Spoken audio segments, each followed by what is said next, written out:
Pues bienvenidos a la cuarta mesa con nuestra invitada especial del día de hoy, bueno, de este momento, que es Elena Román, la doctora Elena Román. Muy contentos de que haya aceptado nuestra invitación. Muchas gracias, Elena. Y bueno, pues vamos comenzando. Estamos en el 16º Simposio Internacional del Posgrado en Artes y Diseño, Imágenes Trastocadas, Educación y Pandemia en las Artes y el Diseño. Y bueno, pues para tratar justo los temas que como decíamos hace rato en otra mesa, pues están ocupando el calendario de toda la humanidad. Nunca habíamos tenido una época tan enfocada, tan centralizada en temas como estos.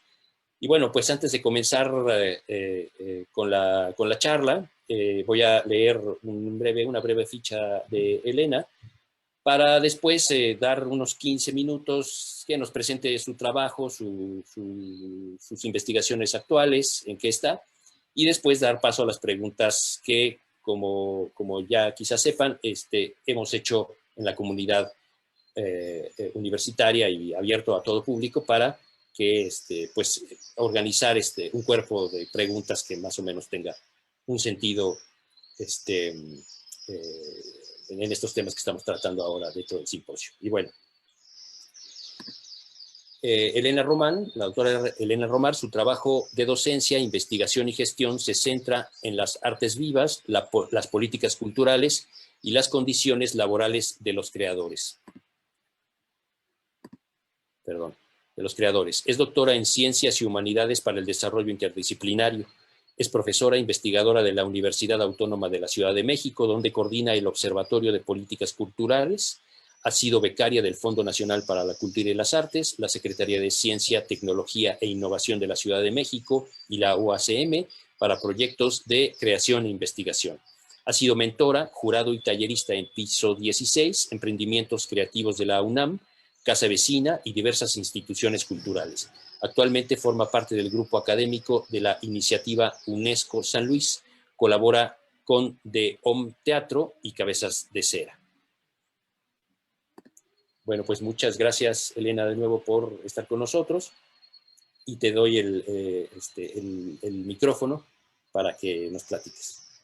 Hola, ¿qué tal? Muy buenas tardes a todas las personas que nos están escuchando y viendo por estas plataformas.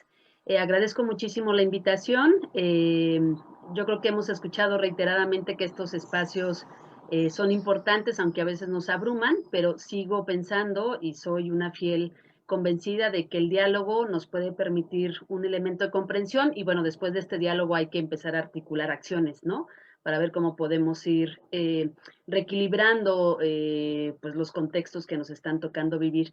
Y bueno, como bien lo dijo César, yo, digamos, tengo una licenciatura en literatura dramática y teatro, es decir, sí provengo del campo artístico, desde las artes escénicas, y ahí ha sido mi campo de acción durante varios años. Hice producción ejecutiva y bueno, poco a poco me fui empujando hacia la docencia, primero por una cuestión que todos conocemos y que de hecho es también parte de esta charla con respecto a lo laboral, ¿no? En mi generación no había tantas posibilidades como hay ahora, aunque pareciera que no existen tantas hoy, pero en mi generación no habían tantas en el campo artístico y sobre todo en las artes escénicas. Y bueno, tuve que ir compensando esa ausencia de posibilidades de creación y laborales, pues con la parte de docencia, ¿no? Lo cual agradezco infinitamente porque me ha permitido justo estar todo el tiempo en procesos de construcción de conocimiento y eso me parece que es un verdadero privilegio. Y bueno, a partir de ahí empecé a adentrarme a colaborar de alguna u otra forma en ciertos espacios de música, de teatro sin lugar a dudas y bueno, he tenido la oportunidad también de participar en pocos pero grandes proyectos de danza. Y bueno, después me dediqué a la docencia, tuve un lapso también breve pero muy intenso de funcionaria de cultura, entonces, digamos, mi trayectoria ha venido conociendo como varios espacios y recovecos de lo que implica los campos artísticos. Y bueno, me centré ya en la investigación, hice una maestría en promoción y desarrollo cultural y finalmente pues llegué al doctorado en ciencias y humanidades para el desarrollo interdisciplinario, que me ha permitido justo tener un posicionamiento epistemológico en todo lo que hago, ¿no? Y ese posicionamiento epistemológico se sustenta en grandes 4 pilares. Uno es, digamos, afrontar la parte de docencia y de investigación desde la perspectiva de los sistemas complejos, desde la epistemología genética en tanto procesos de construcción de conocimiento en todos los espacios de nuestras vidas cotidianas, la cibercultura con arroba, una apuesta, y bueno, ahí César, que justo nos conocimos por el doctor Amusurrutia, pues que manejan esta idea de tomar el timón de nuestras propias narrativas, haciendo una discusión de toda una historia de violencias epistemológicas en nuestros países. Entonces la cibercultura con arroba tiene que ver con tecnología, pero atraviesa esos lindes solamente tecnológicos. Y bueno, algo que siempre es una constante apuesta de discusión y de reflexión, el cómo generar investigación interdisciplinaria. Y yo no solamente diría investigación, sino creación y diálogo de diversas perspectivas. Y bueno, a partir de este pilar, pues me he enfocado muchísimo ya a la investigación. Fundé y coordino el Observatorio de Políticas Culturales de la UACM. Y bueno, este laboratorio, justo uno de sus sustentos es generar investigaciones que en el fondo tengan una construcción desde la complejidad, ¿no? Entonces hacemos investigaciones sobre todo para nuestra universidad. Nos interesaba mucho y nos interesa mucho que la investigación fuera para dentro de nuestro espacio educativo, como es la UACM. Yo estoy en el plantel San Lorenzo Tezonco, que está en los límites de Iztapalapa y Tláhuac. Y bueno, posterior a eso, pues hemos tenido la oportunidad de empezar a abrir nuestra metodología de investigación. Y bueno, hemos participado en el fideicomiso del Centro Histórico, hicimos una investigación muy interesante de los impactos que han tenido pues las adecuaciones que ha tenido el Centro Histórico.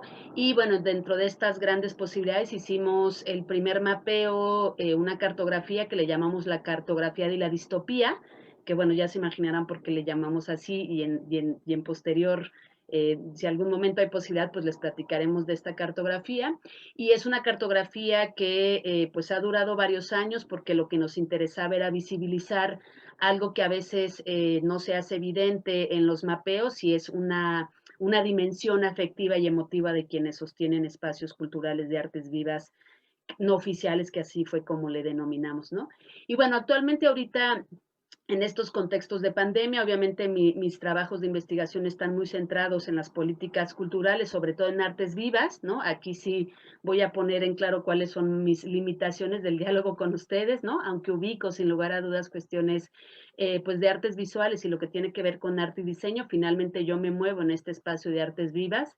Y bueno, ahora lo que estamos intentando hacer en este contexto de pandemia, donde también hay toda una discusión de cómo se han trastocado o se han desequilibrado pues los paradigmas de investigación, ¿no? En todos los sentidos. Pues estamos un poco en estos momentos con un grupo emergente de jóvenes investigadores, pues más bien buscando información, ¿no? Visibilizando información con respecto a pues estos desequilibrios que se dan entre la comunidad artística y estas nuevas políticas públicas de la cultura que devienen de la 4T, ¿no? Solo ahorita en estos momentos, la verdad, desde mi perspectiva, es solo mirar, o sea, sentarnos desde un espacio de reflexión, de mirar y de recolectar cosas, para después en otro momento tener una posibilidad de darle sentido a eso, ¿no? Y bueno, también he tenido la oportunidad en este contexto de pandemia, desgraciadamente, y lo digo desgraciadamente porque desde hace muchos años se está hablando de las condiciones laborales de los creadores, pero parece ser que hasta ahora en este contexto de pandemia salió a la luz, ¿no? Y bueno, he tenido la oportunidad de estar en varios espacios de discusión sobre las condiciones laborales, pues en la Secretaría de Cultura, en espacios internacionales. Y ahora un trabajo que me emociona mucho es este que presentó César, que es la iniciativa UNESCO San Luis, que justo hay todo un ejercicio de gobernanza para empezar a hacer pues la Carta de los Derechos Culturales de los Ciudadanos de San Luis, ¿no? Y bueno, me centro en eso, y todavía en lo que me queda algo de tiempo, pues sigo ahí apoyando cuestiones sobre todo de gestión de música, ¿no? Y haciendo ahí 2 que 3 pininos con teatro, pero a veces ya no me da tanto la vida. Y bueno, y finalmente, pues algo que me atraviesa, que es el género, ¿no? Y que también es un tema de discusión que desgraciadamente también está saliendo, pero llevamos cientos de años con las violencias hacia las mujeres. Pues bueno, soy madre de un niño de 3 años, lo cual me permite reflexionar muchas cosas desde los contextos afectivos de docencia, el ser mujer, ¿no? El criar a un hombre en un contexto como el que estamos viviendo, el estar en contacto con pedagogías que son virtuales, pero al mismo tiempo parecen demandarnos otro tipo de corporalidades, y bueno, así diciendo. Entonces, grosso modo, esa soy, ¿no? Con todas las limitaciones también que implican, pues, mi propia trayectoria. Muchas gracias, Elena. Pues sí, justamente de esto que hablabas al final respecto a las políticas culturales y el problema del trabajo y de qué es lo que está pasando con los artistas, es la razón por la que me interesaba mucho este diálogo, justamente porque normalmente se tiende mucho a instrumentalizar el trabajo de los artistas y sobre todo de los diseñadores y de los, en general, de los trabajadores culturales en la producción de un objeto, digamos que a veces resulta ser hasta un fetiche de mercado, bueno, no a veces, sino la gran mayoría de veces resulta ser un fetiche de mercado, en donde los trabajadores estamos un poco huérfanos frente a otro tipo de logros que en otras disciplinas se tienen, específicamente en el campo de las artes visuales, que genera una economía muy particular, muy cerrada, muy bien organizada. Incluso yo creo que la podría comparar quizás con las economías cerradas del teatro, que también están muy bien estructuradas porque tienen mucha historia, mucho tiempo de haber sido elaboradas. Creo que son de las dos estructuras, digamos, económicos sociales que mejor se producen a sí mismas, pero de cualquier modo seguimos estando muy desprotegidos, ¿no? Y bueno, por ese lado va justamente las preguntas que se ordenaron alrededor de lo que pudimos conjuntar entre varias personas, van por ese lado. Entonces, bueno, pues te planteo la primera y ahí vamos. También, si alguien quiere hacer alguna pregunta también a través del chat o a través del Facebook, ahí estamos pendientes también de cualquier cosa que se quiera comentar. Y bueno, vamos a ello entonces. Adiós, aquí estoy. Bueno, va la primera, que es una pregunta un poco larga y que contiene varias. ¿Qué alternativas de solución ves frente a las complejidades implicadas en el establecimiento de pautas sobre los derechos laborales de los artistas o creadores? Con complejidades me refiero a cuestiones como qué elementos determinan que un artista o creador es un trabajador. En caso de serlo, cómo se regulan sus prácticas, jornada laboral, salario, seguridad en el trabajo, etcétera. Y regresando aún más, oyéndose más atrás, imagino, cómo se establecerá que una persona es un artista, por tanto trabajador, por tanto sujeto de derechos, en especial con la volatilidad actual de la noción de arte. Bueno, son muchas preguntas en una sola, pero van por el mismo rumbo. Pues mira, agradezco mucho las preguntas, las estuve leyendo varias veces cuando me las mandaste, y creo que tratando de hacer un vínculo, una integración entre lo que se pregunta, me parece que primero hay que entender, y por ahí también ahí viene ¿qué estamos hablando cuando hablamos de trabajo y cuando hablamos de empleo? Me parece que son dos distinciones que también tendríamos que empezar a discutir desde los campos artísticos. Yo solamente te voy a mencionar dos, les voy a mencionar dos, pues grandes apuestas que se tiene sobre la denominación de trabajo. Y como bien sabemos quienes estamos en alguna disciplina, los conceptos nos configuran sentido en la vida, ¿no? Y voy a poner estos dos ejemplos de construcción de la definición de trabajo porque justo dentro de las últimas preguntas que ustedes hacen, ¿no? Me parece que la segunda que parte de las discusiones que se están dando digamos, como en estas discusiones de las economías sociales y solidarias, pues por ahí tendríamos que ir, creo yo, empezando a trabajar al respecto. Pero bueno, me regreso, ¿no? Y yo hice una investigación, no lo dije en esta presentación, pero también quiero decir que lo que voy a explicar parte de una investigación muy larga que fue mi investigación de doctorado que duró prácticamente 7 años y que no he dejado de ir reflexionando, cuestionando y actualizando para entender justo lo que tenía que ver con las condiciones laborales de los creadores, pero desde varias dimensiones y desde varias escalas, ¿no? No solamente desde la primera mirada que pudiéramos tener, que es la laboral, si se tiene seguridad social o no, sino de otro tipo de dimensiones que espero ser clara para poder hacerlas grosso modo explícitas, ¿no? Porque se demanda pues todo un ejercicio mayor de diálogo para ir desmarañando cada uno de estos elementos. Entonces, en esta investigación yo sí partí de una apuesta teórica conceptual de la sociología del trabajo, ¿no? Claro que podemos adentrarnos a otro tipo de configuraciones de lo que es el trabajo, pues desde la filosofía, incluso desde la propia creación, es decir, hay varias disciplinas desde la economía, ¿no? O sea, hay varias disciplinas desde lo político o desde el derecho, hay muchas disciplinas que han trabajado cuál es la denominación de trabajo. Sin embargo, yo me centré en la sociología del trabajo y en la sociología del trabajo latinoamericana. Me parece que eso es importante que hay que decirlo, porque cuando uno o cuando yo empiezo a ver las reflexiones y las discusiones que se empiezan a tener sobre el trabajo cultural, que también es otro gran tema, ¿no? El trabajo cultural o el trabajo del creador, que no es lo mismo hablar del gran trabajo cultural que de un solo, de un digamos, de un agente que es partícipe de esta gran dimensión del trabajo cultural, ¿no? Pero bueno, entonces me fui desde la sociología del trabajo latinoamericano y sobre todo de autores mexicanos a los cuales los recomiendo muchísimo, como Enrique de la Garza, Luis Reigadas, Brígida García, que llevan años, años discutiendo cuáles tendrían que ser nuestras configuraciones de trabajo en realidades como las nuestras, ¿no? Porque siempre vamos revisando y escuchando la discusión del trabajo desde perspectivas eurocentristas. Y no porque no tengan razón de ser, sino porque estamos todo el tiempo chocando con pared cuando discutimos una denominación que en el caso de nuestras realidades latinoamericanas son más la excepción que la regla. Hablar del trabajo formal como lo entendemos después de la revolución industrial, donde el trabajo formal igual al trabajo no precario, ¿no? Es que tienes una jornada laboral de 8 horas, tienes un patrón, tienes un espacio físico concreto, los derechos laborales se diversifican también a tu familia, hay posibilidad de negociación sindical, o sea, todo esto que tenemos en nuestro imaginario, en nuestro país, desde hace muchísimos años, o sea, yo diría que desde los 70s, 80s, es más la excepción que la regla.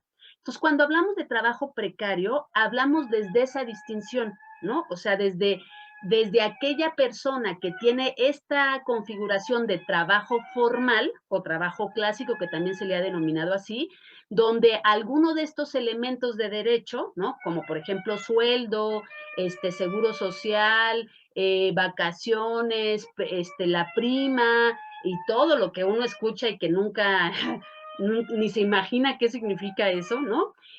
Alguna de estas violaciones, este tipo de dimensiones, pudiéramos estarlo catalogando como precario. Desde, ojo, insisto, desde la sociología del trabajo latinoamericano y sobre todo de estos autores, ¿no? Cuando digo esto, es para que también nos pongamos en reflexión de que el trabajo desde esta perspectiva, desde la sociología, es toda actividad asalariada o bien que genera productos para el mercado. O sea, vean qué interesante, ¿no? Y en ese sentido, claro, cuando hablamos desde esta perspectiva sociológica, pues estamos dando cuenta que el trabajo que realizan los creadores hasta hace muy poco ya está colocado desde esa denominación porque nosotros producimos productos y o servicios que le vendemos a alguien, ¿no? O que hay un intercambio económico. Pero también es interesante lo que plantean estos sociólogos cuando nos dicen que la diferencia histórica entre trabajo y no trabajo no puede ser determinada por el tipo de actividad y objeto, sino por ciertas relaciones sociales que se dan de subordinación. Y todos los campos artísticos tienen jerarquías, ¿no? O sea, tienen espacios de subordinación y además tienen una serie de cadenas de valor que ha sido nombrada así desde la economía, ¿no?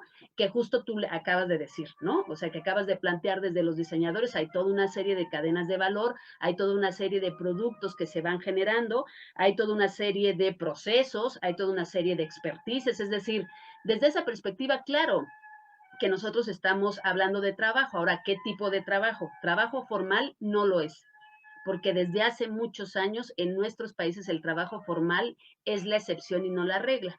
¿cuál ha sido la regla de nuestros trabajos? Perdón que haga esta síntesis muy sociológica, pero me parece importante para poder después arribar a estas preguntas que hacen, ¿no? Por ejemplo, que quién regula y quién decide cuáles son las jornadas de trabajo y demás, ¿no? Entonces, bueno, tenemos esta distinción de trabajo formal o trabajo clásico, y después ha habido toda una serie de discusiones, ya a partir de los 70s, 80s, que empieza a modificarse porque entra de lleno el capitalismo, ¿no? La desregulación total en los estados-naciones debilitados, y entonces, bueno, en nuestros países empezó a haber algo que era no tener ninguna de este tipo de características laborales, y entonces se le empezó a denominar como trabajo informal, y todos lo escuchamos así, ¿no? Ahí van los informales, el señor que vende acá es un informal y ta, ta, ta. Y la informalidad solo fue una categoría que permitiera más o menos nombrar aquello que se desbordaba desde una disciplina, ¿no? O sea, ¿cómo llamarle aquello que antes era la regla y era tener todos estos características en el trabajo? Pues la informalidad.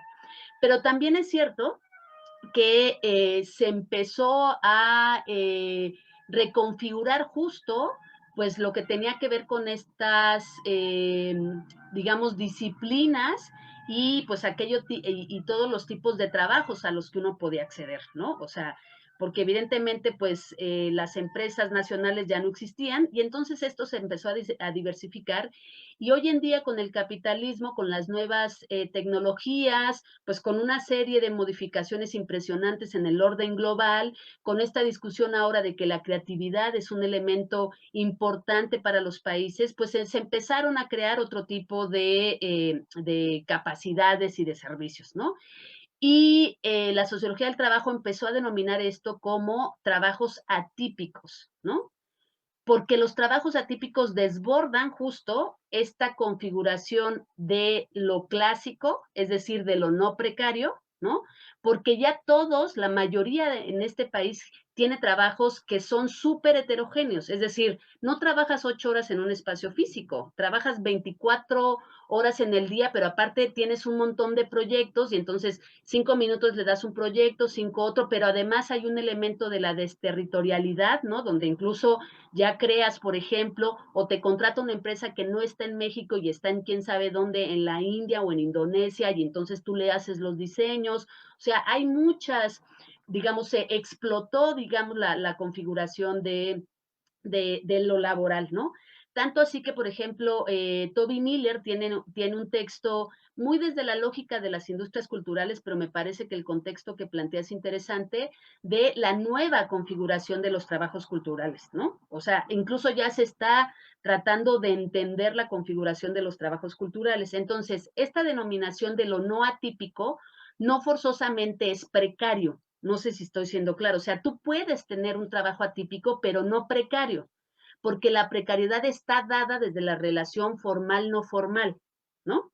Y entonces lo que ahora se ha empezado a plantear, ¿no? Bueno, incluso también se habla que tú puedes tener un trabajo formal y ser un trabajo precario, ¿no? Lo vemos, por ejemplo, con los capítulos 3000, o lo vemos con todo, bueno, yo no sé tú cómo estés en la FAD, ¿no? Por eso luego ya casi nadie me quiere invitar, porque desgraciadamente quienes configuran estos espacios de diálogo están desde esa categoría, son contratados por honorarios como prestadores de servicios, pero tienen toda la regulación de un trabajador formal, pero no tienen todos los derechos de un trabajador formal, ¿no? Ese, por ejemplo, si pudiéramos estar hablando y empezar a discutir y desenmarañar cómo se están violentando sus derechos y cómo es un trabajador precario. Pero cuando hablamos de los freelance, de los prestadores de servicios que son contratados por un producto en concreto, y bueno, ahora hemos llegado al grado de ser proveedores de servicios, ¿no? O sea, olvídalo, ya no eres prestador, ahora eres proveedor de servicio, y ya con la 4T Ciudad de México ya ni siquiera alcanzas a eso, sino eres un beneficiario y pues eres un becario y trabajas en cultura viva comunitaria. O sea, ahí ya ni siquiera existe ningún tipo de relación laboral, para que vean justo pues cómo esta maraña es súper compleja. Bueno, me vas diciendo si me voy para responder todas, pero bueno, termino este contexto porque creo que es importante. Entonces, esta idea de los trabajos atípicos, pues hay que empezarlos a entender en muchos sentidos, ¿no? Porque si hablamos de precariedad desde el ámbito creativo, entonces la precariedad está en esta relación desde la sociología del trabajo, de trabajo formal, y te están violando un tipo de derechos. Si hablamos de trabajos atípicos, puede ser un trabajador atípico con un supuesto trabajo formal, pero no porque estás contratado como prestador de servicios, ¿no? Pero ahí sí tienes una posibilidad de empezar a ver en la ley del trabajo, pues cómo empiezas a demandar una serie de derechos laborales.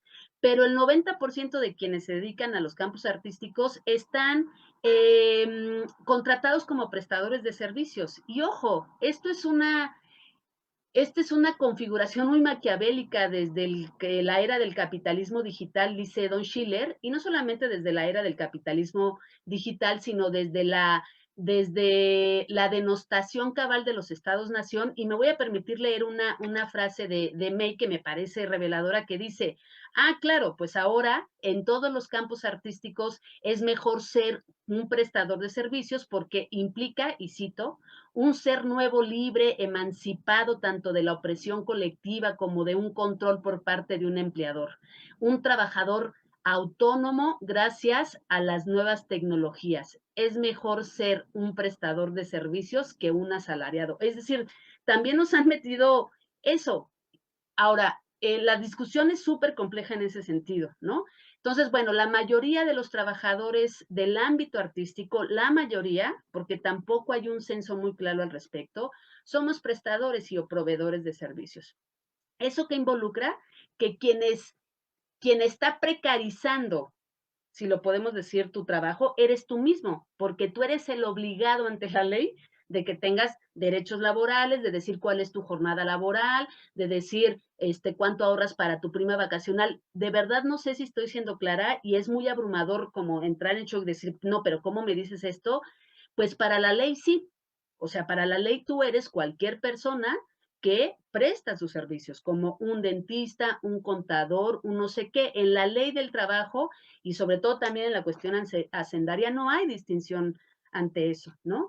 Entonces, pues esta pregunta que se plantea de las alternativas de solución frente a las complejidades implicadas en el establecimiento de pautas sobre los derechos laborales, primero hay que entender dónde estamos, es decir, qué rol jugamos desde estas perspectivas laborales, que aparte están en la ley, ¿eh? O sea, también me parece que es importante que empecemos a reconocer qué dice la ley del trabajo, que tiene un artículo muy pequeñito solo para quienes somos prestadores de servicios, pero en nuestro país la ley del trabajo está pensada para esos trabajos formales, para el que tiene un patrón, para el que hay un sindicato, y todos los demás que no están bajo esa lógica, pues hay que empezar a entender cómo afrontamos la idea de los derechos laborales, ¿no? Ahora, cabe decir también que, ojo, hay una gran discusión aquí, porque en esta investigación que hice, que fue centrada en la gente de danza, pues el 100% de quienes te contratan como prestadores de servicios, pues adivinen quiénes son, las instituciones públicas. O sea, vean el meollo. Yo digo, bueno, si el 100% que te contrata como prestador o prestadora de servicios es la institución pública, pues habrá que ver y empezar a empujar una actualización de la ley porque finalmente pues se vuelven tu empleador principal, ¿no? Pienso un poco, aunque desconozco la historia de esto que lograron las trabajadoras del hogar, pero ir viendo cómo podemos empezar a articular desde otras lógicas y no porque no sea importante la discusión de la precariedad, pero la verdad yo sigo insistiendo que si nos seguimos colocando ahí, estamos dialogando en otro contexto, en otra cancha, en otro ring, ¿no? Y eso lo tendrán que dialogar quienes sí tienen la posibilidad en el marco de la ley de discutir sobre las precariedades, ¿no? Y en el otro marco, que somos un montón, un porcentaje muy amplio, empezar a ver cómo logramos desde esta denominación de prestadores de servicios, porque también es algo que si tú le preguntas a la comunidad artística, no quiere estar en un escenario, en un espacio de oficina 8 horas teniendo un patrón. Y es válido, por supuesto que es válido, es legítimo, ¿no? Pero cómo vamos dialogando con otra serie de naturalezas y de implicaciones que están ahí, que van más allá de esta cita de May de ser un ser nuevo, libre, emancipado en tanto las opresiones colectivas, ¿no? Y es legítimo, por supuesto que es legítimo, ¿no? Y bueno, en ese sentido, también quisiera decir que ¿qué elementos determinan que un artista, un creador sea un trabajador? Creo que también la respondo con esta denominación, que finalmente, si tú prestas un servicio, pues eres un prestador de servicio y pues tú mismo estás generando un proceso de trabajo en tanto las definiciones de la sociología del trabajo, ¿no? O sea, no necesitas tener un empleador para generar trabajo o para ser un trabajador.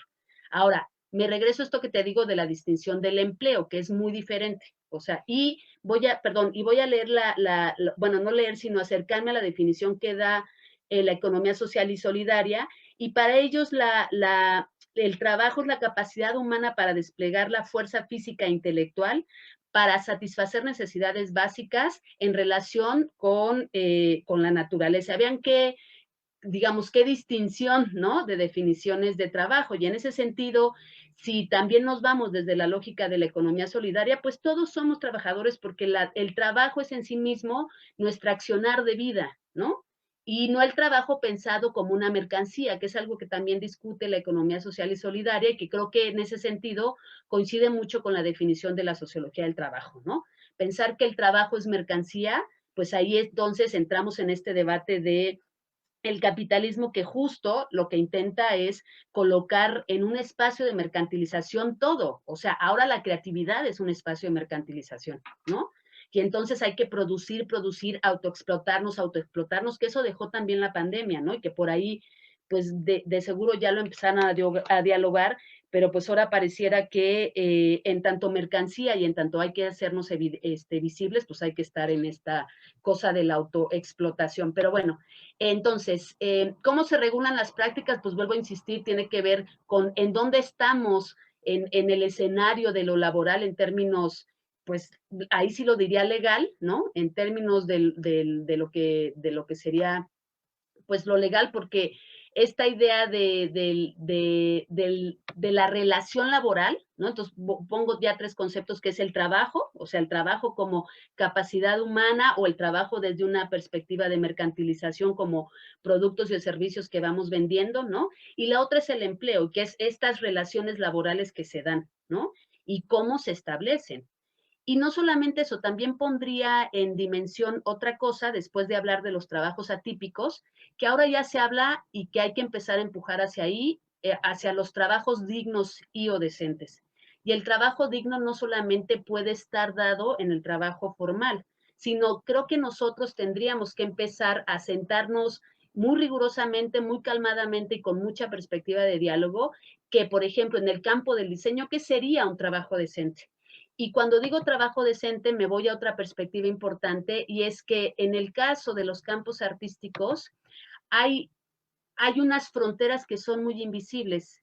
Y las fronteras que son invisibles es lo que tiene que ver con lo laboral, pero también lo que tiene que ver con lo creativo, ¿no? O sea, esa que no existe en otras disciplinas, ¿no? O sea, el contador sabe cuándo dejó de ser contador y llega a su casa, ¿no? Es decir, se desprende de ese oficio, ¿no? De ese hacer. Pero el creador y la creadora no, ahí están todo el tiempo porque es parte de tu propio ser, nos guste o no, se discuta o no. O sea, es parte de ese ejercicio. El creador todo el tiempo está ahí. Y bueno, yo estoy casada con un músico y es evidentemente darte cuenta que haya o no haya empleo, va a seguir creando porque si no entra ahí en unos supuestos de depresión terribles, porque es parte de su configuración, ¿no? Así es esa lógica y esa naturaleza. Entonces también el gran reto es cómo generamos una integración asegurada, así le denominé yo en mi trabajo, y cuando digo integración asegurada, es que no pese solamente lo creativo, ¿no? Para decidir tener un empleo, no de, bueno, pues no importa, no me van a pagar, pero voy a tocar, ¿no? Bueno, no importa, voy a hacer el diseño, pero ya qué, ¿no? Sino empezar en generar una integración en las dos vías. Y aquí me parece importante también meter una discusión que hablar de lo laboral en esta dimensión no solamente tiene que ver con derechos, ¿no? Claro que hay que tener derecho a la salud, derecho a vivienda, derecho a tener vacaciones, pero yo creo que en los campos artísticos también hay que discutir cuáles son esos procesos que los propios campos están generando y que son de verdad indignos y que cada campo tendría que reconocer.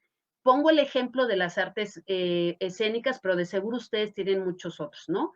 En las artes escénicas todo el tiempo tienes que estar convenciendo al funcionario en turno de que lo que haces es importante, ¿no? Entonces, ni siquiera hay una equidad, que es una de las características del trabajo decente, una equidad para poder acceder al empleo, porque partes de tener que convencer al funcionario en turno de que si le gusta o no le gusta lo que tú quieres hacer, y bueno, prefiere contratar al artista en turno, ¿no? Que se presenta en Nueva York y que pues, se pueden gastar 2 millones, pero tú lo tienes que estar convenciendo todo el tiempo. Y no solamente eso, sino que ahora en esta panacea de las industrias creativas, no solamente tienes que tocar, sino que tienes que dar un taller, tienes que dar una charla, tienes que dar 3 maromas, tienes no sé qué, y entonces hazme un paquete, hijo, porque si no me haces un paquete, pues va a haber otro que me va a dar 10 paquetes y que yo no te voy a contratar. Yo preguntaría, ¿qué es más indigno? Y ahí sí pondría la palabra precario, aunque esto no me gusta, ¿qué es más precario? ¿No? O sea, que todo el tiempo hay una serie de confrontaciones desde las subjetividades de otro, ¿no? Sumado a una serie de lógicas que también sabemos y que no se dicen, ¿no?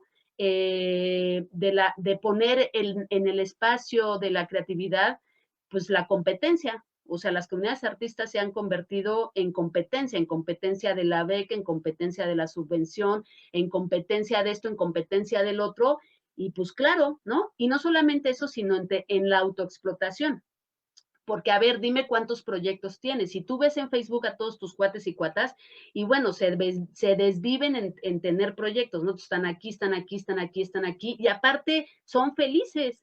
Y uno dice, bueno, está padrísimo. Creo que, eso hay que ponerlo a dialogar. Yo no estoy adjetivando si eso es bueno o malo, sino que me parece que también hay otros rubros que están también dialogando con lo laboral en términos de derecho de cualquier trabajador, ojo, de cualquier trabajador, ¿no? No importa si uno sea creador o no, pero hay que poner en la mesa también procesos creativos y ciertas lógicas creativas que están mermando justo la idea del trabajo desde lo digno, ¿no? Yo creo que ahora hay que poner en la mesa esta propuesta que hace la sociología del trabajo para hablar de lo digno o de lo decente en un trabajo y que no se resuelve solamente con tener un trabajo formal y que no se resuelve solamente con tener seguridad social, ¿no?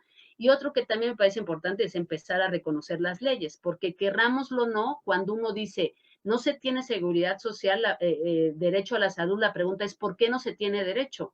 Porque si tú eres prestador de servicios, puedes ir al IMSS, darte de alta y tener.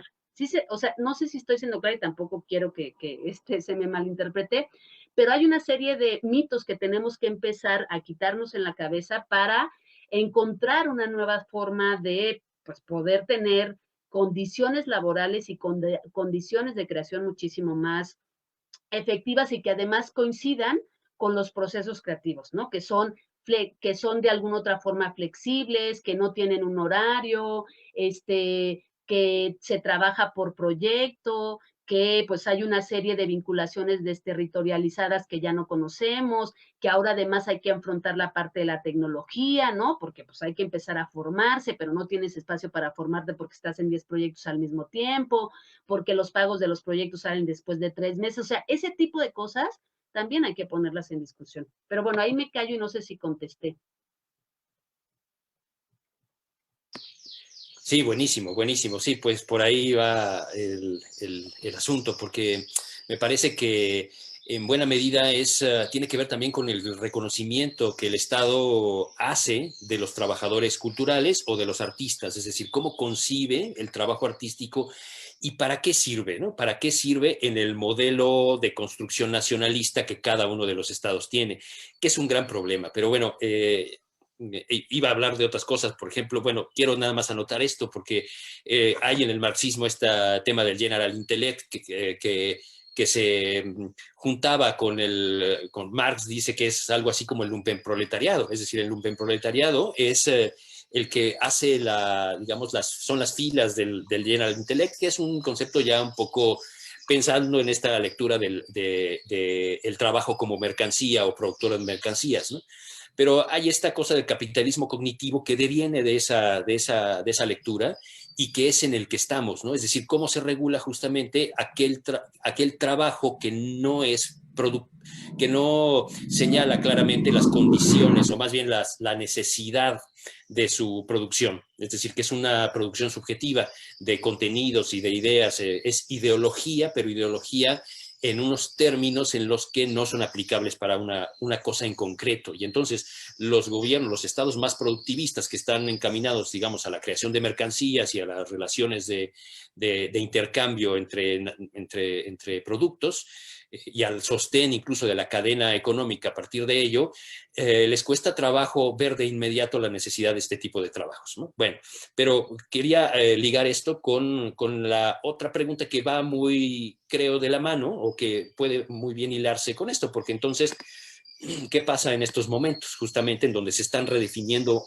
en buena medida las relaciones, no solo con la tecnología, sino nuestras relaciones interpersonales, incluso con alguien que contrata, ¿no? Es decir, el hecho de verse en un entorno físico y presentar un proyecto no es lo mismo a mandarlo, mándame un correo, o te escribo un inbox y por ahí negociamos, ¿no? Es decir, en ayer y ella en la mañana hablaba, ¿no? O sea, mi trabajo ha cambiado mucho porque pues yo normalmente viajo a dar conferencias, a dar charlas, y ahora pues estoy aquí en mi mismo lugar y ustedes están en el momento de mi intimidad, y eso implica unas ciertas relaciones. Y lo quería relacionar pues con esta siguiente pregunta, que es: ¿cómo imaginas el futuro de los creadores de prolongarse el confinamiento indefinido? Porque sí que es cierto que, a ver, también se planteaba en la mañana, a ver qué pasa con el tema de la vacuna, ¿no? Esta que ha funcionado más bien para equilibrar las bolsas y el mercado, y es las declaraciones de si la vacuna funciona el 95%, decía Nayef en la mañana, pues básicamente no nos lo dicen a nosotros, se lo dicen a la bolsa para regular los costes, más bien las ganancias de la bolsa y la regulación de valores, ¿no? Entonces, esa es la pregunta, ¿no? Si el confinamiento se prolonga, ¿qué nos va a pasar? Híjole, mira, yo es que no tengo la respuesta a esa pregunta. Lo único que te puedo decir es que, digamos, platicando con varias gente y en estos espacios que se han abierto de discusión, incluso a nivel internacional, porque hay toda una discusión al respecto, es que desde las artes vivas, vuelvo a insistir, desde dónde me coloco, y lo hago muy evidente porque claro que habrá otra discusión desde sus propias disciplinas, tú te levantas a pesar de esta incertidumbre que siempre se tenía, porque es un espacio de incertidumbre, o era un espacio de incertidumbre lo laboral todo el tiempo, ¿no? De no saber si te iban a contratar y demás. Pero a pesar de esa incertidumbre, pues tú te parabas un poco pensando de, claro, pues voy a mandar los 80 mails para ver en qué festival, ¿no? O voy a hacer este taller o voy a hacer tal cosa. Y ahora resulta que esa posibilidad de futuro, que de todas maneras era muy doloroso, ¿no? O sea, muy de ansiedad y muy de depresión, pues es que ahora te levantas, o al menos hasta hace unos 2 meses, pues te levantabas sin posibilidad de nada. Eso es lo primero que quisiera decir. Entonces, yo no tengo la respuesta. Lo que sí creo ahora, y que me parece que nos hemos tardado en discutir, es hacia dónde vamos, ¿no? Y hacia dónde vamos, y no solamente se plantea ya en el ámbito artístico, sino en el ámbito educativo y en los ámbitos laborales de todos los espacios, es que esto va a empezar a convertirse en espacios de hibridación, ¿no? Lo que tiene que ver con lo presencial y con lo no presencial.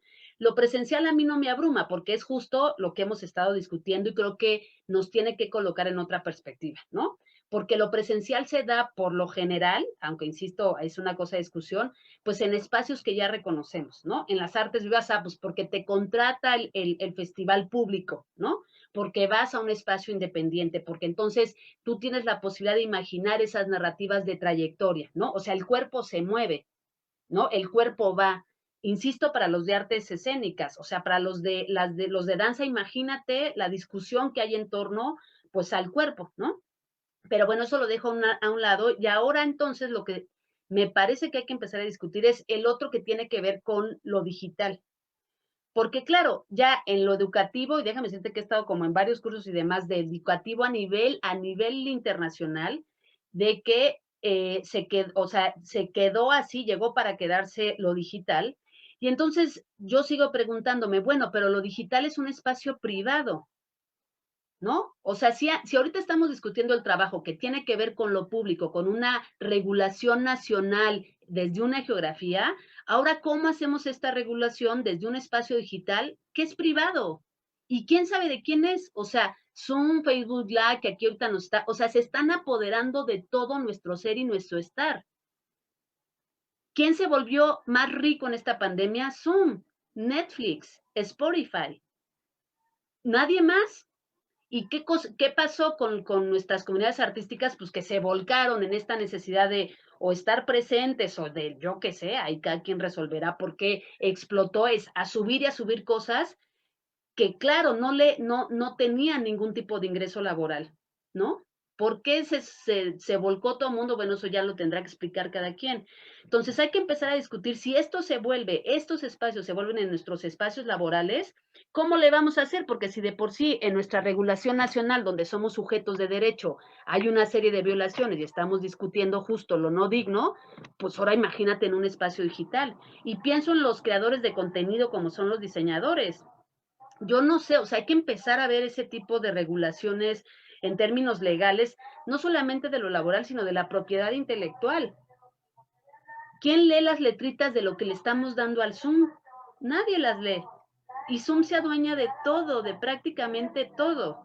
Lo otro también tiene que ver justo con, pues, ay, se me fue la palabra, pero pues quienes no tienen acceso a esto van a seguir siendo siempre los que están afuera de los derechos culturales, ¿no? Si de por sí quien iba a festivales o a teatros tampoco era la población en su conjunto, imagínate en esto, ¿no? Que no tienen acceso a internet, que o donde están pues ni llega el internet. Eso sumado también a otra discusión que tiene que ver con la ciudadanía. En una de las encuestas que hizo la Secretaría de Cultura vía México Creativo, pues resulta que a la gente le preocupa, a los creadores le preocupan mucho si la ciudadanía va a tener dinero o no después de la pandemia. Y claro, y déjate de si va a tener dinero o no en lo presencial. Ahora aquí en la digital tenemos una cultura del no pago. Porque claro, tú prendes la computadora y le haces así y te llenas de videos, ¿no? O sea, ve las dimensiones que hay que empezar a discutir. Y pongo otra dimensión al respecto. Lo que tiene que ver con género, lo que tiene que ver con personas adultas mayores de nuestras comunidades creativas que no sabemos cómo la están llevando y cómo le están haciendo en términos de lo digital, lo que tiene que ver con discapacidad, ¿no? Porque todas nuestras comunidades también tienen comunidades de artistas con discapacidad. Y finalmente le meto otra que ya está más allá del bien y el mal, y es lo que tiene que ver con la inteligencia artificial y con todos estos sesgos y con todas estas violencias epistemológicas. Porque aquí nos creemos muy libres, pero no, hay todo un sesgo de que nosotros somos subdesarrollados y a qué tendrías que tener acceso, y hay una persona, quién sabe dónde, en la India, o yo no sé dónde, o Indonesia, o en Tumbuktu, que está filtrando y te está diciendo, ah, sí, a ti solamente te pueden aparecer canciones de niños porque pues ahora tienes un niño. Y yo, ¿y estos cómo se enteraron que tengo un niño, no? Entonces, hay discusiones de verdad que, claro, en nuestra propia cotidianidad de subsistencia, pues no nos da la vida, no nos da la vida. Entonces, la respuesta no la tengo, la verdad sería pues muy ocioso aventurarme. Sí creo que si vamos a seguir en estos espacios de hibridación, hay que empezar a discutir esto de lo digital en el marco de muchas dimensiones. Y en el caso de lo presencial, pues hay que empezar a discutir lo público, pero también hay que empezar a exigir pues otros circuitos más desde lo local. Algo que también hemos discutido en estos espacios es que ahora hay que empezar a mirar pues otra vez a lo local porque esta economía, esta mercantilización de la creatividad nos empezó a acostumbrar a lo masivo, ¿no? Conciertos masivos, ferias de libro así, donde hay filas y filas para ver a la super escritora, grandes diseñadores que ahora cobran no sé qué, ¿no? Entonces, órale, ¿no? Pero pues eso, quien va a tener dinero para afrontar eso desde las lógicas de la pandemia, pues son las industrias que no son parte de nosotros, las industrias culturales, ¿no? La música, las editoriales, pues incluso lo que tiene que ver con los diseños, ¿no? O sea, tampoco somos creadores de programas, ¿no? O sea, somos, por ahí decía alguien de la Secretaría de Economía, entendamos en el mapa en el que está México, y México está en el mapa de mano barata. Es terrible la situación, ¿no? Sumado a pues una confrontación de una política pública que tiene que ver justo con los más desfavorecidos y demás, donde, bueno, también hay unas disputas que ahí hay que empezar a entender y empezar a abonar al diálogo, porque de otra forma, pues no lo vamos a lograr. Entonces, bueno, ya me regreso diciendo un poco, empezar a ver otras estrategias para ejercer la profesión, ¿no? Porque eso hay que ponerlo en juego, o sea, ejercer la profesión y tener un ingreso digno para esa profesión. Y lo otro que me parece fundamental de defensa de derechos es algo que se ha venido discutiendo desde la economía social y solidaria y hay que empezar a generar desde nosotros esa defensa en tanto prestadores de servicios, ¿no?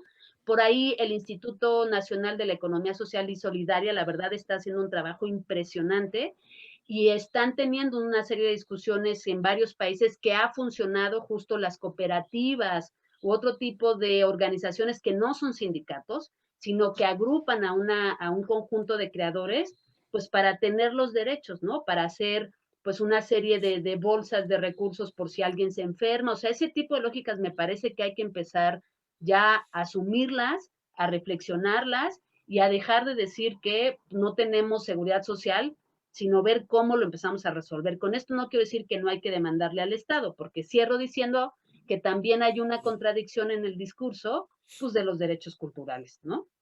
O sea, hay todo un discurso ahí de no, si todo el mundo tiene derecho cultural, y la gran disyuntiva aquí es que el creador es en sí mismo una ciudadana con derecho cultural, pero al mismo tiempo un productor de contenido para derecho cultural, y nadie se ha dado cuenta y nadie puede resolver la doble identidad, ¿no? Es así, o sea, es como si tú tienes derecho a la salud, pero no todos son médicos. Y aquí tú tienes derecho a la cultura, pero ¿qué te crees? Pues eres creador y ¿cómo le haces? ¿Tú solito te curas o qué? Pero bueno. Claro. Ahí nos van a faltar preguntas a responder, Elena. La verdad es que es un tema súper interesante. Yo creo que ameritaría tener más espacios. Vamos a ver cómo gestionamos estos espacios para seguir platicando de esto. Pero no quería dejarte de preguntar, Elena, justo sobre lo que estabas hablando, y me voy a saltar un par de preguntas para llegar a esa, justamente sobre el problema del Estado y de qué pasa por ejemplo, acaba de fallecer Sandro Cohen por COVID, que es un gran editor, era un gran editor, un gran poeta, extraordinario, y él tenía un seguro médico de gastos mayores de GNP que se le acabó. Y después no hubo cómo seguir subvencionando, porque además, pues, él yo creo que confiando en que su seguro lo iba, no sé cuál fue la decisión, no la conozco, tampoco lo quiero hablar demasiado sobre esto, pero el caso es que pues ya no tuvo cómo pagar el hospital, sencillamente que le cobraba 800,000 pesos diarios por tenerlo intubado. Entonces, bueno, ahí va la pregunta. Tomando como referencia el tema de la disminución de las subvenciones proporcionadas por el Estado a proyectos artísticos en nuestro país, ¿cuál consideras que debe o puede ser el papel de los gobiernos respecto a su producción cultural? Pues mira, yo soy de la idea que a nadie le gusta vivir de subvenciones, o sea, y lo digo así porque vuelvo a insistir, todo el tiempo estás con el hilo, haciendo el proyecto, esperando a ver si los 3 padres nuestros que agarraron de jurados les gusta o no les gusta lo que hacen. ¿De verdad? O sea, nadie, yo estoy segura que ningún creador le gusta estar en esos procesos, porque tiene que ver con la dignidad, vuelvo a insistir, con la dignidad humana, ¿no? O sea, con la dignidad del creador. No estoy hablando mal de los jurados, pero es un proceso terrible. Todo el Burocrático. todo el tiempo estás así, ¿no? A ver ahora si lo convenzo, a ver si la convenzo. No, bueno, y sumado, bueno, ya, insisto, a una serie de gustos que han sido construidos desde otras lógicas y todos nuestros funcionarios y funcionarios están así, ¿no? Si tu funcionario es cabaretera, seguro habrá cabaret. Si tu funcionario es no sé qué, seguro va a haber eso, ¿no? Y no es, o sea, y no está mal, o sea, así se ha ido construyendo. El problema es que ahí en medio también está toda una configuración de empezar a profesionalizar a los funcionarios, porque me encanta que digan que los creadores se tienen que profesionalizar y yo digo, ¿quién me profesionaliza al funcionario? Por favor, Sumado sí. a todos los que están para abajo, ¿no? Pero bueno, ya, o sea, yo puedo discutir 20,000 cosas al respecto. Pero bueno, en ese sentido, yo soy de la idea, y lo defiendo fehacientemente, que a nadie le gusta eso. ¿Todos quieren trabajo? Sí, porque necesitamos trabajo desde la perspectiva de la economía social y solidaria. ¿Queremos empleo? Sí, el campo artístico es el que más produce. Todo el tiempo están produciendo cosas nuevas, aunque tengan 8 funciones. O sea, imagínate qué capacidad tenemos de comunidad artística que todo el tiempo produce y con bien poquitas cosas. Y produce y produce. Entonces, yo creo que hay que empezar a trabajar y empezar a decirle al gobierno y al gobierno me refiero a los 3 niveles, porque nomás discutimos el federal, pero ahí tienes a tus alcaldías que tienen obligaciones con los creadores y con la ciudadanía de derechos culturales y nadie les ha dicho nada. Ahí tienes a tu Ciudad de México que tiene una alcaldía que sabes qué hizo como propuesta para el COVID de los creadores, un memorial digital o darles ahorita 3,000 pesos, ¿no? Sí, no, eso es de vergüenza ajena, ¿no? Sí. Y yo digo, ¿dónde están? ¿No? Entonces, bueno, termino diciendo desde que el perro me coma, hay que empezar a trabajar desde nosotros, y ahí sí hay que sentarnos también con calma, a que cómo logramos que nuestra profesión sí tenga un eje transversal, como está en todos los cocowaches discursivos de todo mundo, de la UNESCO, del gobierno, de todos. Y transversal es que pues también nosotros nos tenemos que diversificar, que sí tenemos que estar en el ámbito educativo, que sí tenemos que estar como agentes importantes en el ámbito de la salud, que sí tenemos que estar con proyectos interesantes de medio ambiente, que sí, porque manejamos modelos simbólicos. Y los modelos simbólicos son los que tenemos aquí para pensar y accionar en el mundo. ¿Qué mejor herramienta que la creación? Pero si seguimos también endogámicamente pensando que lo que hacemos es para nosotros, pues es que también ahí tenemos un debate con todo lo respetable que sea eso. Sí, Pero, totalmente. bueno, e insisto, estamos en un país, perdón, con 50 millones de pobres. Si 50% de la población está en pobreza.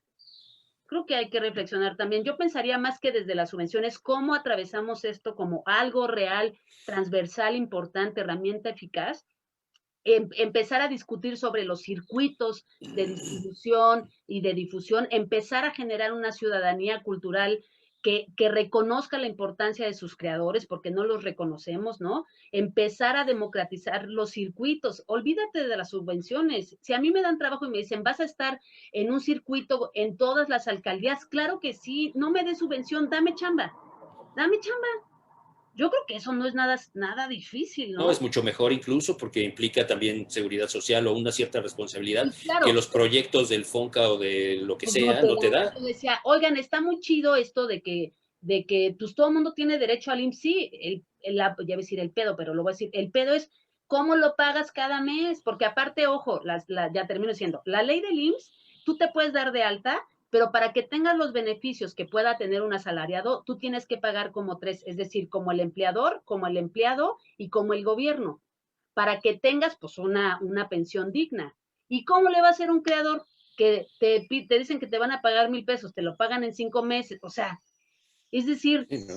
necesitamos trabajo, tienes a un campo artístico muy productivo. Y yo ahí sí me corto una nariz, muy productivo, no importa lo otro, lo que tenga que resolver la comunidad artística, que lo resuelva, ¿no? Que si tienen broncas, que si hay no sé qué, eso lo resuelve la comunidad artística. Exacto. Pero bueno. Sí, sí, creo que además hay una cosa importante y es que la construcción del Estado no se ha podido realizar sin los creadores. Es decir, por muy vetusto e interesante y incluso como pieza arqueológica, veamos el himno nacional lo hizo un músico con determinadas condiciones para trabajar esa subjetividad o esa forma, digamos, creativa para interpretar una nación. Podemos estar de acuerdo o no, pero es un sentido y todos los símbolos del Estado se construyen en función a esas apariciones simbólicas que por supuesto son los creadores los que la generan, ¿no? Entonces el Estado debería de medir también su fuerza en esa dimensión, ¿no? Y creo que no alcanzado, no alcanzo nunca a escuchar este tipo de argumentación, ¿no? Es decir, es como una especie clásico, casi como de buen hondismo, de pobres los creadores, tenemos que sostenerlos, porque ¿qué va a pasar con nuestra cultura nacional? Que ya se parece un poco a esto que decía, pero es algo más que la cultura nacional necesita de sus creadores, no, es que el Estado necesita para su conformación de ideas y de histórica a los creadores que estén ahí de algún modo en equidistancia. No quiero decir que los creadores estén dentro del Estado, sino que hay una equidistancia que a veces se acorta y a veces se aleja. Hay algunos comentarios, Elena, nada más te los quería mencionar porque ha estado activo el chat en Facebook. Henry Bet comenta desde Facebook, no hay una, y aquí además se ve el problema un poco que estabas comentando, no hay lógica y naturaleza en un creador. Un ingeniero o un físico también tienen trabajo creativo extra empleo. Son construcciones socialmente aceptadas sobre los clichés de la creación y el trabajo. ¿Qué está pasando con los artistas? Su mercado tiene más de 400 años y sus manos que piden al gobierno becas y apoyos siguen ahí. Si se prolonga el confinamiento, se medirán más suicidios y más neurosis, más autoexplotación del trabajo y otras linduras. Y abajo, Secker Nelvik comenta desde Facebook, es posible que nos compartan bibliografía en la que te apoyas, Elena. Si quieres enviármela a mí, yo la puedo compartir en ese mismo post del Facebook. Y ya no entiendo un poco lo que dice abajo, es decir, de mal en peor. Sí, era como complementar, yo creo que lo de arriba, pero entenderlo es un principio. Sí, los artistas serían de mal en peor, pero entenderlo es el principio para saber dónde estás parado.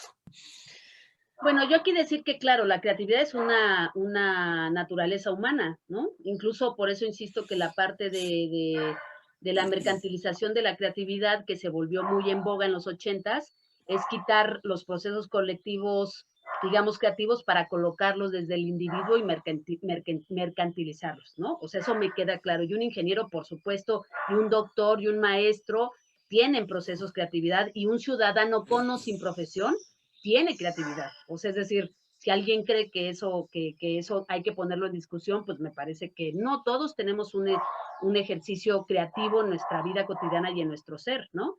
Sin embargo, el creador decidió eso, colocarlo como profesión.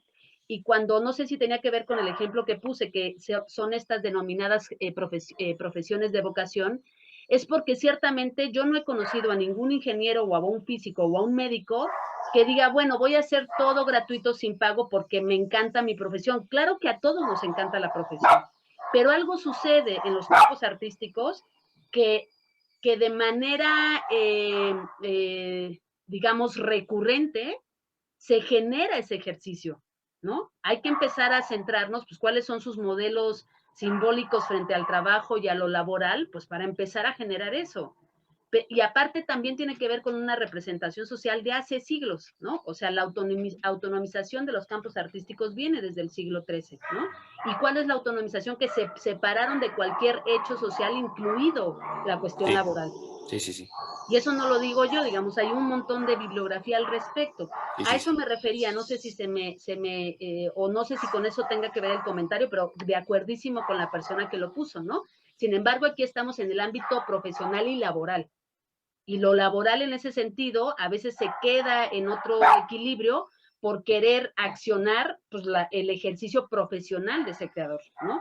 Porque hay algo en sí que dice, bueno, yo tengo que tocar porque evidentemente, aunque no me paguen, es una necesidad, ¿no? Una necesidad como mi ser, como mi individuo, y de seguro quienes lo está colocando aquí, pues también es un creador en ese sentido. Lo otro es, coincido plenamente, o sea, la cuestión del confinamiento, y que es algo que yo reiteradamente lo dije en varias mesas, es ya basta de que, o sea, no, es importante seguir indagando sobre si comieron o no comieron, sobre si tuvieron o no ingresos. Por supuesto que sí, pero no hemos podido tener una indagación sobre cuál ha sido el efecto afectivo y todo lo que tiene que ver con una cuestión mental de los creadores y creadoras. Y vuelvo a insistir, no solamente los creadores y creadoras, si nos vamos también y nos quitamos de esta idea del creador tocado por Dios, de todos quienes trabajan en el campo artístico, técnicos, realizadores, los del transporte, todos los técnicos se quedaron sin trabajo en el ámbito de las artes escénicas y empezaron a ser repartidores de estas cadenas explotadoras, de estas aplicaciones explotadoras. Qué horror, no, está muy fuerte. Todos mis amigos técnicos están eso. Ahora ya venden caretas, ahora ya venden cosas de cable, de televisión por cable, y bueno, ¿qué están haciendo los creadores? Muchos de ellos no han llegado a ese nivel, ¿no? No quiero decir pero lo que quiero decir es que, claro, eso nos está sucediendo a todos, sí, a toda una población. Por cierto, recordé ahora que hay una iniciativa que está todavía en línea, que se puede revisar, que son la organización que lo está haciendo es Trabajadores de Arte, que es un grupo de un chileno y una argentina y varios que vienen de una curaduría que se llama Curatoría Forense y que tienen varios proyectos y que están levantando un censo latinoamericano de creadores y de artistas. Específicamente se están enfocando en los artistas plásticos y visuales, pero de todos modos abren el panorama porque no lo conciben de manera tan cerrada, y entonces está bien interesante el trabajo que se está generando desde ahí. Trabajadores de arte se llaman, búsquenlo. Y bueno, Elena, buenísimo, es un tema que da para mucho. A mí el tema de lo que tú llamas autonomización, yo lo conocía como autonomía de los artistas, a mí me encanta, es uno de los temas que más trabajo, justamente porque yo siento que el Estado, y Bourdieu explica muy bien, ahí quien pedía bibliografía, Bourdieu explica muy bien cómo el Estado reconoció la autonomía de los artistas, cómo Flaubert y Baudelaire y todos estos que vienen digamos, de la ruptura del romanticismo francés, pero del romanticismo literario, también hicieron esa labor para que el Estado generara un vínculo que recae claramente en nuestra manera de concebir por qué los estados sí subvencionan a los artistas. Es decir, los estados reconocen que los creadores funcionan para algo y que incluso pueden llegar a ser peligrosos, y en esa medida, en términos incluso yo diría bélicos, porque hay algo que tiene que ver incluso con la guerra en estos términos, reconocen a los creadores artísticos y les aceptan un paralelismo económico que implica una autonomía. Es decir, ok, tú eres pintor, y tú tienes derecho a subsistir, porque si no, aquí se me desarregla el negocio, digámoslo así, ¿no? Y entonces te reconozco como un autónomo. En términos quizás de subjetividad hay otro tipo de concepciones de la autonomía que son más técnicos y más prácticos, pero en ese sentido los trabajadores del arte necesitan, digamos, la seguridad de que su labor tiene un sentido más allá de la mera decoración de una nación. A eso iba, ¿no? A el mero uso de sus imágenes, porque sí, que padre es la cultura y qué bueno es hacer productos culturales, y qué bueno que es que los artistas se manifiesten, sino que hay algo más que tiene que ver con la política de las representaciones de un Estado. Pues sí, pero también pondría en discusión de cuántos de los creadores, de los artistas, son subvencionados. Nada más te pongo un ejemplo. Este año de pandemia, Iberescena recibió 600% más de proyectos y pues solamente iba a dar 26. O sea, es decir, también esta idea de que son subvencionados, pues ¿cuántos son subvencionados? Sí, no. En realidad es dañina la subvención, o bueno, no dañina, sino cuestionable o compleja más bien, pero yo lo que decía es, la subvención está generada en función a esto, No ¿no? te A generar una equidistancia, pero sí, totalmente. pero pues ya, ahora, termino diciendo si realmente es importante, yo creo que sí hay que defender, o sea, sí tiene una obligación el gobierno, eso lo quiero decir, ¿no? O sea, tiene una obligación, porque está en la Constitución, porque firma acuerdos internacionales el gobierno de México. O sea, si no, entonces que quite eso y que deje de cocoguachar que el arte y la cultura es importante. No, Exacto. sí es importante porque lo ha dicho ahora. ¿Por qué? También la salud es importante, la educación es importante, y no existe la misma estructura en el ámbito artístico que sí en el ámbito de la salud o de la educación. Y nosotros nada más mantenemos burocracia, pero los creadores no son contratados como trabajadores del Estado. No sé, solo me pongo a reflexionar en eso un poco como en, a ver, en lo homogéneo, ¿no? Y Ujú. si hay un montón de hospitales con un montón de médicos, con una estructura importante, no sé qué, pero en el ámbito cultural, nuestro dinero se va en puro funcionario, en pura estructura. Exacto. Ay, bueno, no, tampoco le quiero echar ahí a los funcionarios, pero no No, no, sé. y muchos de los funcionarios son artistas también y están Y cumpliendo bueno, una y doble ya nada más, labor. por último, les recomiendo ahí la convención, la recomendación de la condición social de los creadores de la UNESCO, que México pues siempre ratifica y firma, y déjenme decirles que México sale siempre muy bien evaluado con respecto a lo que hace para y por sus artistas. Ya luego eso será otro elemento de discusión. Ok. Gracias por invitarme. Buenísimo, Elena. Pues muchísimas gracias. Muy contentos de tenerte por acá. Ojalá podamos continuar esta discusión, esta conversación.